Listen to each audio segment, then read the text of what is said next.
Welcome back mga kaniyog. Ang ingay naman itong mga manok na ito. So ito yung ating mga na-harvest na uli. Ito yung huli siguro. Kasi nung unang video ko wala pa ito wala pa itong portion na to. Ngayon, meron na ngayon. So kung bago ka sa channel ko, pa-subscribe po naman. Kuya Rosel Magpantay. Yan. Ito ang ating mga dwarf coconut. So dito lang po yan inani dyan sa may bakod na yan. Yan yung galing. Yan. So kuha ko ng isa dito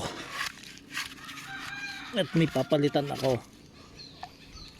na isang dwarf na namatay na. Ito. Yan. Namatay na siya. Yun talaga, may namamatay. Pero parang bubuhay pa Sariwa pa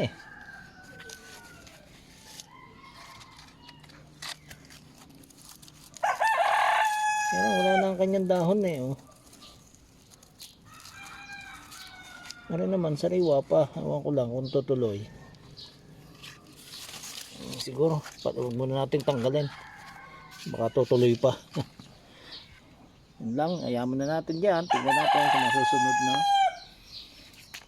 Kasi mga dwarf itong mga kasama niyan na ito. Yung pa. Nasa pandan. Lagi kasing basa dyan Bye bye.